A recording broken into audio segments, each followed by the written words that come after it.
Et bonjour à tous, voilà, on est de retour sur une nouvelle vidéo et cette fois-ci une vidéo test matériel. J'ai eu la chance de pouvoir tester le Sony A7 IV que vous voyez ici grâce à mon boulot en fait, au département location. Et ils m'ont gentiment prêté ça vu qu'il y avait un jour férié pour 2 jours avec le 7200 2.8 GM2 de chez Sony qui soit dit en passant, est ultra léger pour un 70-200. Mais la vidéo n'est pas vraiment sur l'objectif aujourd'hui. Sincèrement, bon, bah voilà, il n'y a rien à dire pour un 70-200 2.8, il est juste excellent. Déjà le côté léger, parce que vu l'ancien qui était quand même une fameuse brique, celui-ci est incroyable. Mais la vidéo, elle est consacrée au Sony A7 IV. Alors, là, on va diviser cette vidéo en plusieurs parties. La première partie va être au final la présentation de mon test. Donc comment est-ce que j'ai testé le boîtier? Alors comme je vous l'ai dit au début de la vidéo, j'ai eu que 2 jours pour tester. Du coup j'ai fait des petits shootings à droite à gauche pour un petit peu avoir le boîtier en main et pour pouvoir enregistrer au final ce qui se passait dans l'appareil photo via mon application sur mon téléphone que vous verrez un petit peu plus tard dans la vidéo. Mon point de vue ici est vraiment mon utilisation lors d'un shooting photo canin et équin. Là dans ce cas-ci c'est la première fois que j'ai fait des chevaux, mais voilà. Et c'est surtout aussi pour voir est-ce que l'A7 IV répond en fait aux critères que j'attendrais d'un boîtier de ce type-là pour la photographie canine en règle générale. Évidemment, je compare pas mal avec mon Canon R6 que j'ai à la maison parce que c'est tout simplement quelque chose que je connais. Je ne peux pas à l'heure actuelle vous faire un comparatif avec un Z6, un Z6 II, un Z7, un Z7 II de chez Nikon par exemple, un Canon R5, voilà, ça viendra au fur et à mesure. Maintenant, il me semble que le Sony A7 IV est relativement dans la même gamme en fait que le R6, peut-être même en fait plus proche du R6 II qui est sorti de chez Canon. On est dans les mêmes tranches de prix, celui-ci vous le trouvez à 2799 euros, et après il y a encore tous les cashbacks Sony. Et chez Canon, je crois que le R6 II, vous êtes à 2899. Enfin voilà, on est plus ou moins dans les mêmes tranches de prix. Nikon sur le Z6 II, il me semble, si on prend plus ou moins la même tranche de produit, on est un petit peu moins cher. Et puis après, en fait, j'aurais un petit peu du mal à trouver d'autres concurrents parce qu'on n'est plus du coup sur des capteurs plein format. Du coup, qu'est-ce que j'ai fait réellement?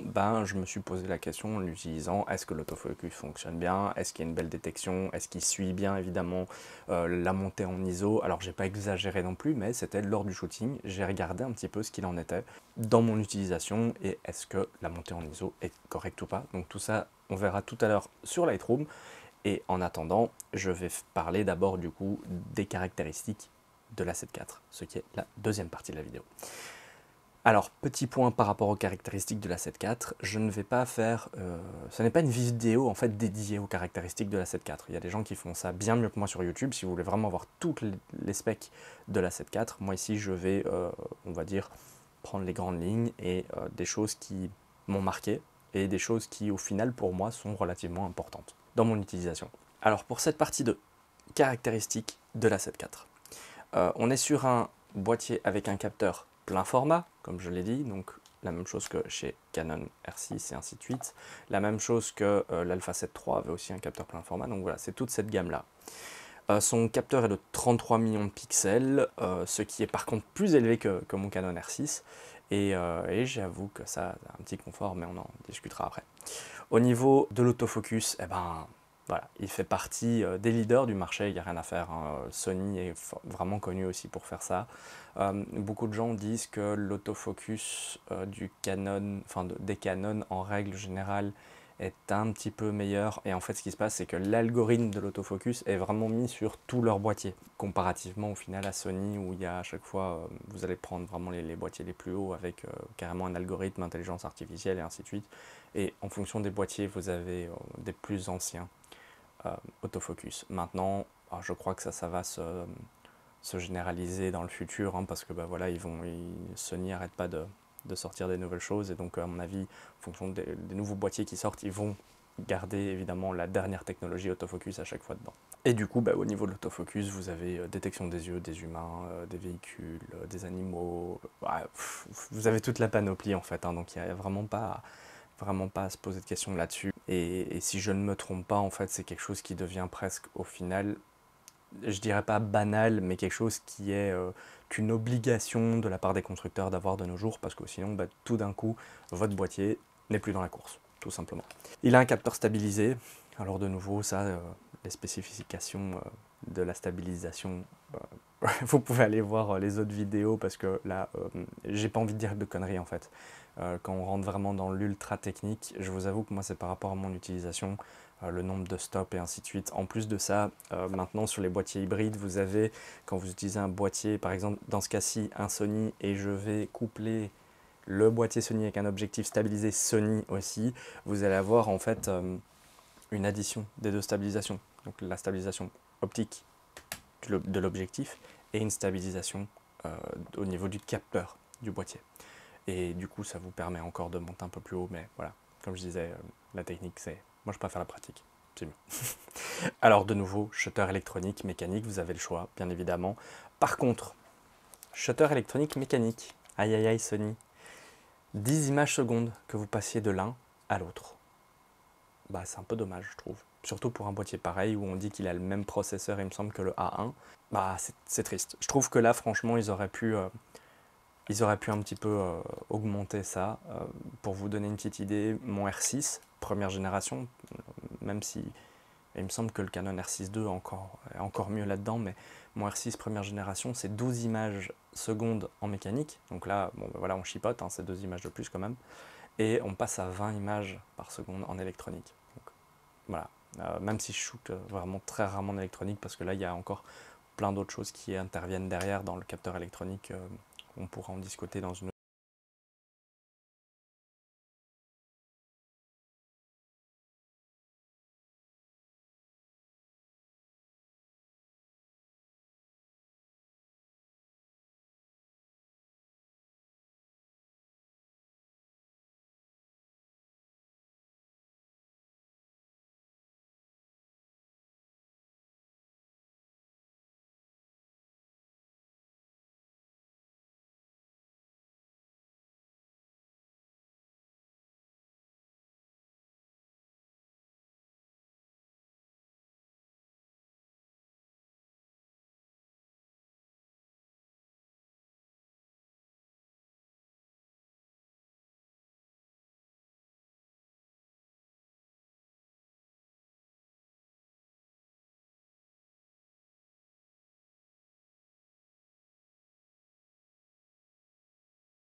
ou de double slot carte de mémoire, en tous les cas, c'est méga important.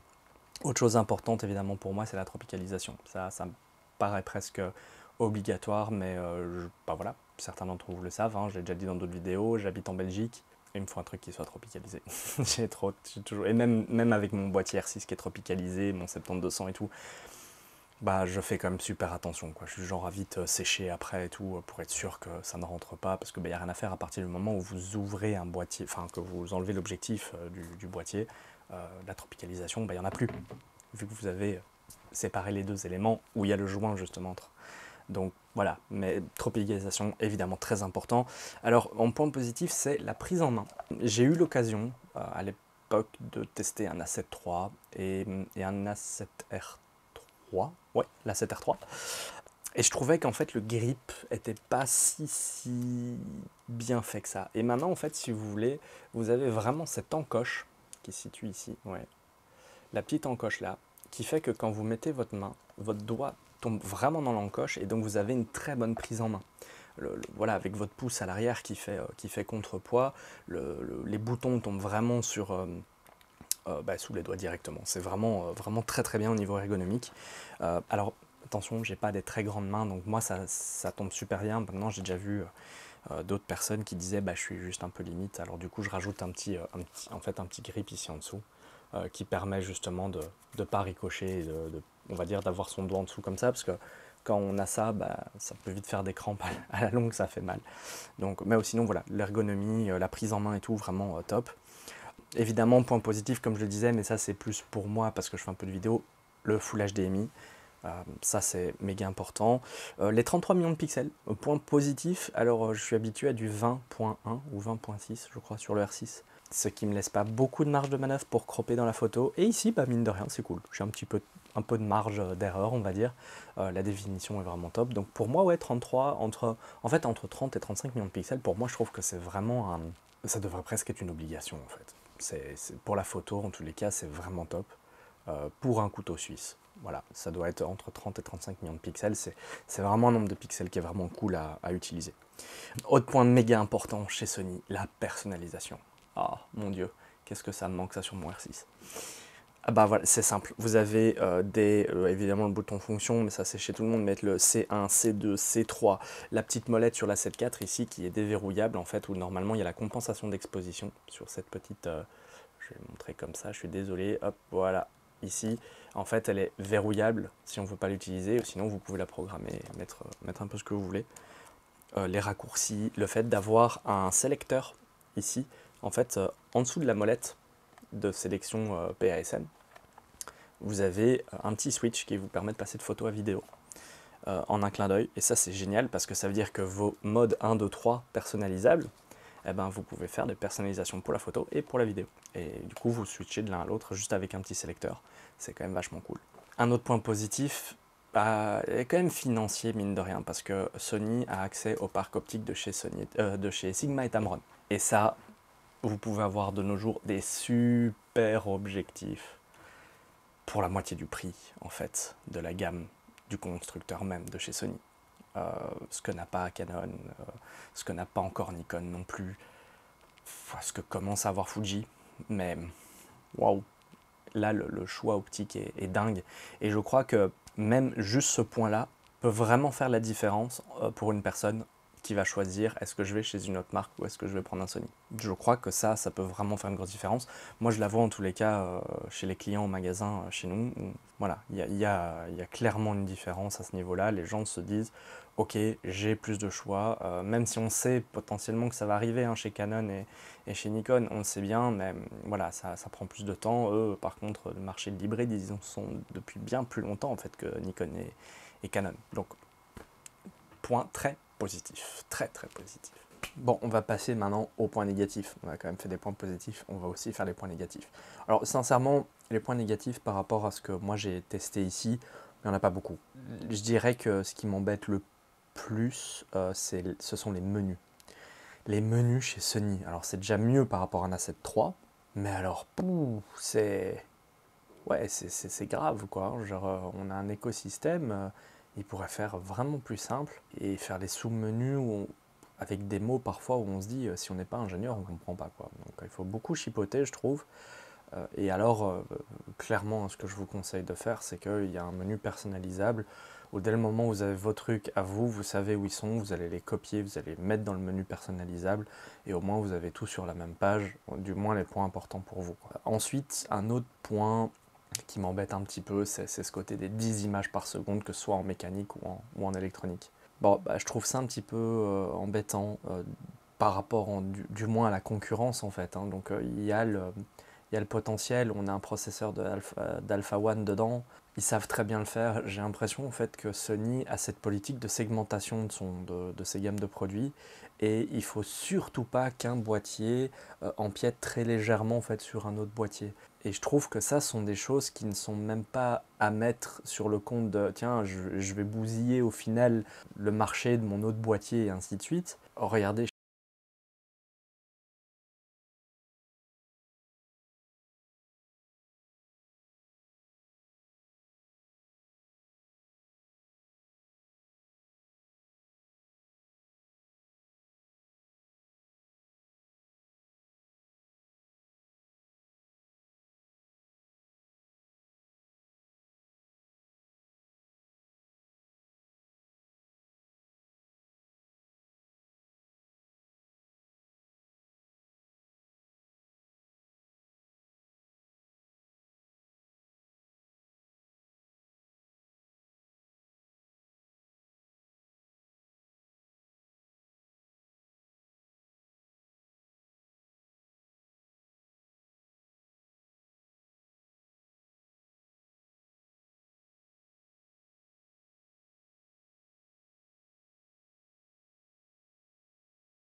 si vous faites ça et que vous décalez après, pour recadrer, par exemple, j'ai envie de mettre, imaginons la tête du cheval ici sur le côté gauche de la photo, et ben si je fais ça, il sort en fait, l'œil du cheval va sortir du carré et du coup, le focus va être lâché et donc, hop, il ne sait plus où il est. Comparativement, en fait, au R6 où il suit sur le plein capteur de chez Canon. Donc je vais présélectionner là-dedans avec un petit carré, puis après, dès qu'il l'a trouvé, je peux bouger, j'ai plus de soucis. Que Sony, il faut choisir sa zone d'autofocus, et donc typiquement ici, hein, vous avez, moi j'avais choisi la grande zone d'autofocus, donc il va prendre un gros carré, le chercher, et s'il trouve rien, vous allez voir des carrés verts de partout sur l'écran. Donc voilà, ça c'est c'est de nouveau une petite différence entre les deux, où par contre sensiblement, moi je préfère le système de fonctionnement d'un Canon, en tous les cas de mon Canon R6, comparativement par contre au système de focus de chez Sony. Et ça j'ai remarqué, et j'ai eu le retour d'amis qui sont chez Sony, et j'ai le retour de clients aussi, où par rapport à ça en tous les cas, c'est assez contraignant, il faut beaucoup plus jouer avec le type de zone que vous voulez avoir, que c'est vrai que moi chez Canon, quand je mets mode autofocus en détection des animaux, je mets un petit carré, je présélectionne, clac, je recadre comme je veux, il l'a gardé, et voilà, je gagne un temps dingue en fait, par rapport à d'autres. Allez, sur ce, on repasse maintenant dans Lightroom pour la suite, et pour vous montrer des exemples de photos. Ok, donc nous voilà dans Lightroom, là je vais vous montrer du coup un petit peu plus à quoi ça ressemble, hein, les photos, en même temps l'histogramme, les valeurs et tout ça. Alors à savoir évidemment, enfin, comme je l'avais dit plus tôt dans la vidéo, j'ai vraiment eu le test du boîtier sur une période très très courte, ce qui fait que forcément je pouvais pas prendre vraiment très longtemps pour faire plein de tests différents. J'avais des shoots, donc j'en ai profité en fait pour utiliser la caméra aussi ce jour-là, en parallèle d'utiliser mon Canon R6. Mais donc on va se concentrer sur quelques photos. Ici, je n'ai pas pu faire non plus des photos avec des ISO ultra poussés, parce que voilà, je devais quand même pas perdre trop de temps lors de mes shootings. Faut savoir que la lumière, on va dire qu'elle reste plus jusqu'à 22 heures hein, de nos jours. Donc bon, comme on le voit ici, on était déjà en novembre et il n'y a rien à faire. À 15h15, franchement, j'avais déjà de la lumière qui commençait à disparaître, surtout dans les sous-bois, quoi. Donc voilà, ici, ça c'est une photo brute, non retouchée. Donc si je regarde dans l'espace développement, on voit que tout est à zéro. Hein. Hop là, super, merci, au revoir. Tout est à zéro, on a ISO 800, j'étais avec le 70-200 du coup de Sony à 200 mm, f2.8 et j'étais à un 320e de seconde. Donc là déjà j'étais un petit peu limite par rapport à ce que j'aime faire avec les chiens par sécurité. Maintenant c'est vrai que ce chien là en particulier était relativement posé. Sinon j'aurais pu monter à 1600 ISO. Maintenant voilà, chez Sony, je sais que la montée en ISO est pas la même que sur mon Canon R6, la définition n'est pas la même non plus, donc voilà, j'ai pas voulu non plus prendre trop de risques à ce niveau-là. Maintenant, vu comme ça, la photo est quand même relativement propre. Si on zoome dedans, on voit que en effet, il y a un peu de grain, hein, voilà, on va le voir ici dans les ombres. Maintenant, vous avez vu, je suis quand même super zoomé, hein, je suis zoomé à 100% dedans. C'est pas non plus comme ça qu'il faut regarder une photo, bien entendu. Maintenant, je sais que il y a des gens qui regardent ça et parfois certains clients aussi, donc il faut en être conscient. Certaines personnes, ça les gêne pas du tout, ils aiment bien un peu de grain, d'autres malheureusement pas, et donc il faut quand même éviter de leur rendre quelque chose de trop granuleux. Maintenant, bon voilà, on a vu que la détection c'est vachement bien faite dessus, à 2.8, il n'a pas hésité. Le flou, la transition de flou, voilà, il n'y a rien à dire hein, sur les objectifs Sony comme le 70-200, il est quand même assez fou.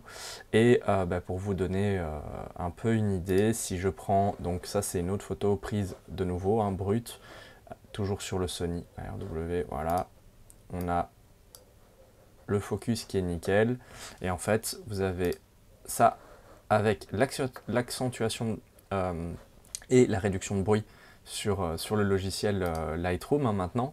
Donc là c'est quand même assez fou, hein, ça lisse complètement le truc. Mais on garde bien du détail sur le chien. Donc ça c'est quand même vraiment top. Maintenant vous voyez ici, là tout à l'heure on avait plein de grains. on n'a quasiment plus rien. Et après retouche, bah, voilà jusqu'où on peut aller. Et vous voyez du coup que là mon histogramme n'est plus du tout le même, hein. On peut vraiment aller rechercher quand même beaucoup de détails dans les ombres, enfin voilà, les couleurs sont vraiment top aussi. Donc j'ai vraiment rien à dire là-dessus. Si maintenant on veut faire un petit comparatif, par exemple voilà ici, ça c'est une photo prise avec le Canon R6. Donc vous voyez j'étais aussi à 800 ISO, hein, à f2.8, 1/320 de seconde. Donc c'est mine de rien, vous avez vu sous bois, et là j'avais déjà plus de ciel dégagé. Donc forcément, on voit que l'histogramme est déjà bien mieux, la photo est déjà bien mieux exposée. Et quand on regarde, voilà, le grain est moins fort, mais pas de beaucoup. Ça c'est vraiment si on va aller très en détail dans la photo. Par contre, bah, sur mon R6 typiquement, ouais, on a un petit peu moins de détails du coup sur le sujet même. Donc il y a toujours un point positif forcément, avoir plus de millions de pixels et d'avoir un peu moins aussi. Et une fois retouché, vous voyez, hop, alors là ici j'avais pas fait d'accentuation ni de réduction de bruit, et franchement ça passe vraiment nickel. Et si je reviens, voilà, donc ça c'est une photo de nouveau, la photo elle est quasi brute, vous voyez, enfin, je vais la remettre à 0 en fait, ça va être plus simple, tac, voilà. Donc ça c'est la photo brute avec de nouveau le Sony. On voit un nouveau ISO 800, 320e de seconde f2.8. Le grain, il est un petit peu... En fait, c'est bizarre, le grain est un petit peu plus fin et un petit peu plus présent. Sur le R6, comme il y a moins de pixels, il est un peu plus diffus, j'ai envie de dire. Bon, voilà, ça c'est un petit peu la différence avec les millions de pixels. Et alors quand on regarde, voilà, avec la réduction de bruit, et avec, bon là, il y a le petit réglage juste avant, hein.